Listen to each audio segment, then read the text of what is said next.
हालांकि हिस्टोरिकली जो होता है कोई समन्वय उठाना गलत होगा कि पता नहीं मैडम क्या करने वाले हो, बाजार हर बार अलग पोजीशन होता है, पर फिर भी एक लिबर्टी तो ले ही सकते हैं पीप करने के लिए हिस्ट्री में कैसा रहता है आमतौर पे बाजार इस दौरान, बजट, प्री बजट, बजट के दिन, पोस्ट बजट, कैसी तस्वीर रहती है और उससे कुछ एक्स्ट्रापोलेट करें क्या? हाँ बिल्कुल। देखिए, हिस्ट्री से लेसन जरूर लेने चाहिए। भले ही आप हिस्ट्री कहते हैं ना, it doesn't repeat but it rhymes, तो उस हिसाब से एक ज़रूरी है। मैंने क्या किया है, मैंने एक तो ना पिछले 3 साल के जो 4 बजट रहे हैं, क्योंकि पिछले साल 2 बजट थे, पिछले 3 साल के जो 4 बजट रहे हैं उनका एक एनालिसिस किया है। उसके बाद जो आउटलायर्स रहे हैं पिछले 10 साल में, आउटलायर्स मतलब या तो बहुत ज़्यादा रिटर्न्स आए हो या बहुत कम रिटर्न्स आए हो, उसकी बात करता हूँ। तो 2022, 2023 और 2024 के 2 बजट में बजट वाले दिन के मूव्स देखिए आप।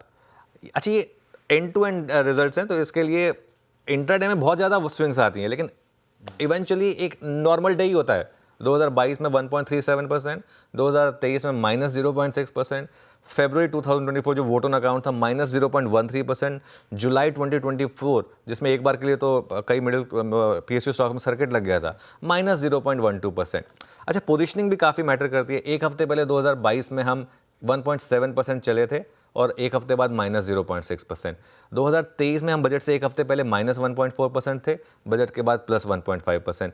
2024 का एक थोड़ा सा अपवाद था, 1.62% बजट से पहले भी चले थे हम, और उसके बाद भी हम थोड़ा सा चले थे 0.39%, और पिछले साल हम थोड़ा सा बजट में -0.54% पर गए थे। उसके बाद हमने 1.93% की रैली देखी थी। अब इस बार हमने टेक्निकली कहने को तो प्री बजट हम, क्योंकि मंडे को काफ़ी गिरे थे हम, उसके बाद ट्यूसडे, वेडनेसडे, थर्सडे को थोड़ी सी रिकवरी आई, तो टेक्निकली तो हम, अगर आप इस मार्केट का बजट का पहले को, क्योंकि बजट सैटरडे को आ रहा है, तो इसका मतलब मंडे टू फ्राइडे का मूव है, तो इस बार हम अभी तक तो अगर आप वीक देखें तो +0.7% ही जा रहे हैं। 3 ऐसे बजट रहे हैं जिसमें बहुत शानदार रिटर्न्स दिए थे मार्केट ने बजट के बाद, और वो तीनों में कुछ ना कुछ था। 2016 में 7% के रिटर्न्स थे। 2016 वो साल था जिसमें मार्केट बहुत ज़्यादा घबरा के गया था बजट में कि वो capital gains, long term capital gains tax आ रहा है, long term capital gains tax आ रहा है, और उस बार हम -3.42% बजट से एक हफ्ते पहले थे और हम चले थे 7%। 2020 में हम -3.77% थे और उसके बाद हम चले थे 3%। 2021 जब मैं कह रहा हूँ, 2021 ना एक हमारी जो बुल मार्केट की शुरुआत का साल था, क्योंकि वो कोविड के तुरंत बाद का था, इसके लिए बजट से पहले चले हम, बजट वाले दिन चले हम, और बजट के बाद चले हम, लेकिन वो एक अपवाद साल था, उसको आप भूल जाइए, ठीक है। लेकिन एक बहुत इंटरेस्टिंग साल था 2018। अब इसमें आपने 2016 वाला मूव देखा था ना, 2018 वाला क्यों था इंटरेस्टिंग, क्योंकि 2018 में बजट के दिन -0.1%, एक हफ्ते पहले -0.5%, क्योंकि 2016 और 17 में मार्केट थोड़ा घबराया हुआ था, 2018 में मार्केट घबराया हुआ नहीं था, और उस साल उन्होंने लगा दिया था कैपिटल गेंस टैक्स, तो -5.1%। और 2018 में तब वित्त मंत्री थे लेट अरुण जेटली जी, उन्होंने LTCG दोबारा लागू किया था, और वहाँ पर 10% का एक LTCG लगाया गया था 1 लाख से ऊपर, और एक ऑब्वियसली ग्रैंडफादरिंग की गई थी उसके बाद। तो ये एक रीज़न था जिसकी वजह से मार्केट गिरा था। तो काफ़ी इंटरेस्टिंग हिस्ट्री से लेसन्स मिले हैं हमें। इस बार के लिए क्या लेसन मिल रहे हैं, लेकिन इस बार के लिए लेसन बहुत क्लियर है। बाजार में हमने इसलिए मेक और ब्रेक की थीम दी है आशीष।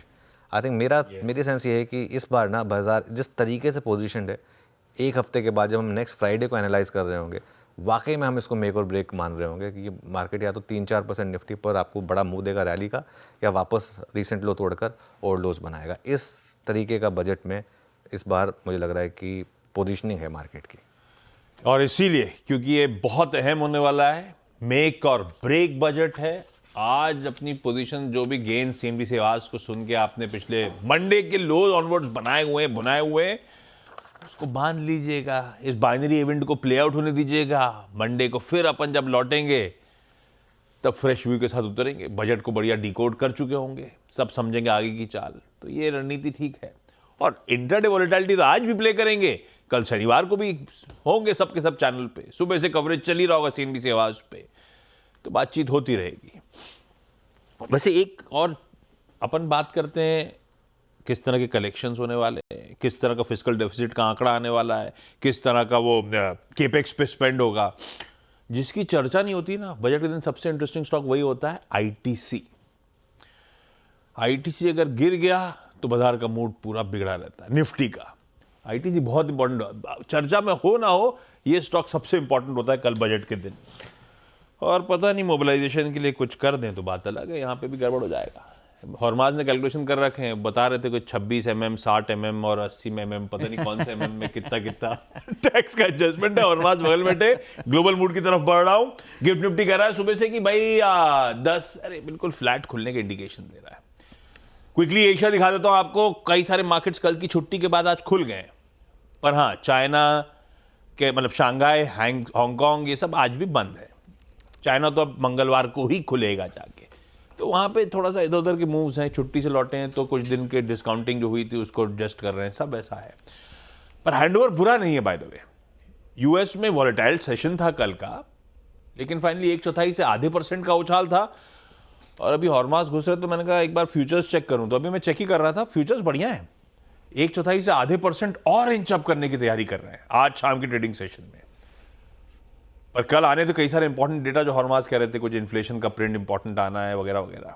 समझ लेते हैं किस तरह के डेटा पॉइंट्स थे और क्या क्या इंपॉर्टेंट क्यूज हमारे लिए और है कैसे। हॉर्माज कैसा लग रहा है मूड? गुड मॉर्निंग आपको। गुड मॉर्निंग आशीष, गुड मॉर्निंग अनुज। और आपने जो पहले एमएम का जिक्र किया वो तो मुझे तो पता भी नहीं था कि ऐसे साइजेस भी होते हैं, तो ये तो मुझे आज पहली बार पता चला कि ऐसा भी कुछ। वो लगते हैं टैक्स, अलग अलग एमएम पे अलग अलग टैक्स लगते हैं भाई साहब। लेकिन फ्यूचर्स आज अच्छे इसलिए है एप्पल की कमेंट्री के बाद, क्योंकि एप्पल के नतीजों में नतीजे तो मिले जुले थे मगर कमेंट्री अच्छी थी, जिस वजह से शेयरों में आफ्टर आवर्स में तेज़ी आई। उस पर आता हूँ, मगर पहले डोनाल्ड ट्रंप ने ये ऐलान किया है कि कल से वो मेक्सिको और कनाडा दोनों पर 25% का टैरिफ लगाएंगे। जिस बात का उन्होंने पहले भी जिक्र किया था, कल वो उसे अमल में लाएंगे, ये उन्होंने कहा। ब्रिक्स के देशों को भी उन्होंने चेतावनी दे डाली है कि अगर वो कोई दूसरी करेंसी बनाने की कोशिश करे या डॉलर को अंडरमाइन करने की कोशिश करे तो उन पर 100% का टैरिफ लगाया जाएगा। ये रोज की कुछ एड्रेस कर रहे हैं अपने ट्रंप? नहीं, वो प्रेस ब्रीफिंग करते हैं रोज, प्रेस ब्रीफिंग करते हैं। और ये प्रेस ब्रीफिंग खास करके जो हादसा हुआ वहाँ अमेरिका में उस वजह से चल रही थी, मगर वहाँ पर उन्होंने ये बात कह दी। और चीन पर भी उन्होंने ये कहा कि वो टैरिफ चुकाएंगे, मगर कितना चुकाएंगे ये अब तक उन्होंने नहीं कहा। तो यहाँ पर भी नज़र रखने की ज़रूरत है। तो कल शाम को या कल देर रात एक बहुत सारे अहम फैसले आने हैं डोनाल्ड ट्रंप की तरफ से। तो बाजार कल ठीक ठाक ही थे, इन्हीं चीज़ों की वजह से कल इंट्राडे में थोड़ी सी वॉलीटिलिटी देखने मिली, लेकिन फिर बाद में निचले स्तरों से रिकवरी भी आई। बाजार हरे निशान में बंद हुए, ऊपरी स्तरों से थोड़े नीचे बंद हुए। एप्पल के नतीजे जैसे मैंने कहा मिले जुले थे, अनुमान से बेहतर थे, मगर आईफोन की जो बिक्री है उसमें अभी भी तकलीफ उनकी जारी है। चाइना में उनकी तकलीफ जारी है, और जो अनुमान जिससे उन्होंने मिस किया है वो सबसे बड़ी मार्जिन से मिस किया है 2 साल में। ये एनालिस्ट की भी चिंता थी। चीन में अभी भी 11% की गिरावट देखने मिली सेल्स में, मगर गाइडेंस उनकी अच्छी थी, लो से मिड सिंगल डिजिट ग्रोथ की वो बात कर रहे हैं, बावजूद इसके कि डॉलर की मजबूती की वजह से उनके आय में नुकसान होगा 2.5% तक का, बावजूद इसके गाइडेंस उनकी अच्छी थी। बाकी के नतीजे भी, इंटेल के शेयर चढ़े क्योंकि नतीजे अच्छे थे। यूपीएस के शेयर गिरे क्योंकि उनकी गाइडेंस ख़राब थी, मगर उन्होंने कहा कि अमेज़ॉन जो उनका सबसे बड़ा कस्टमर है उनके साथ वो अपना बिजनेस जो है वो 50% घटा देंगे। बड़ा कस्टमर है मगर प्रॉफिटेबल नहीं है, इस वजह से वो घटा देंगे। जीडीपी का डेटा 2.3% की ग्रोथ थी, अनुमान से कमज़ोर थे, पिछले क्वार्टर के मुकाबले भी कमज़ोर थे, मगर ग्रोथ थी। और नॉमिनल जीडीपी ने चाइना को तीसरे साल लगातार आउट परफॉर्म करा है, तो ये एक पॉजिटिव डेटा था। पीसीई का डेटा दिसंबर महीने के लिए आ जाना है, जो क्वार्टर का डेटा आया है वो 2.5% था, अनुमान मुताबिक था। और जिस हादसे की मैं बात कर रहा था उसमें कोई भी किसी के भी बचने की उम्मीद तो है नहीं, ये नए अपडेट्स निकल कर आए हैं। तो हैंडओवर फिलहाल के लिए तो मिला जुला है, कोई ऐसा बड़ा डायरेक्शन नहीं है। ध्यान कल पर रखना है कि डोनाल्ड ट्रंप क्या घोषणाएं करते हैं। कल 1 फरवरी जब पहली बार संबोधित करा था प्रेसिडेंट बनने के बाद, तब कहा था कि 1 फरवरी को मैं मेक्सिको पे, कनाडा पे, चाइना पे, उन पे 25-25, चाइना पे 10 लगा दूंगा।